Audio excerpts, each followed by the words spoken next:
जागल बाट सब तू तो करे खातिर लाभ अकुताई जल हर जागल बाट सब तू तो करे खातिर लाभ अकुताई जल जब गलती से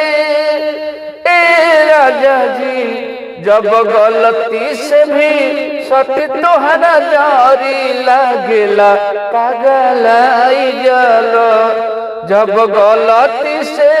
सती तोहरा जारी लगेला पागल आई जलो रोज के रोजगार तोहर भावे नहीं पिया हो हर दिल तू दर्द बेदर्द दाह जिया हो हरे बुझेलो न बात झूठ ही करेलो खूर फात हर बड़ाई जालो जब गलती से भी राजा जी जब गलती से भी सट तोहरा जारी लगेला पागल आई जालो जब गलती से भी सट तोहरा जारी लगेला पागल आई जालो अरे जागल रहे सब तब करेला परेशान हो हर देखी तोहर रहन पिया रही हैरान हो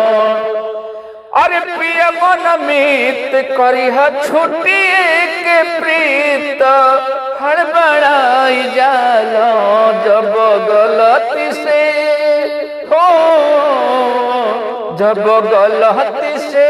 सती तोहरा जारी लगेला पागल आई जालो जब गलती से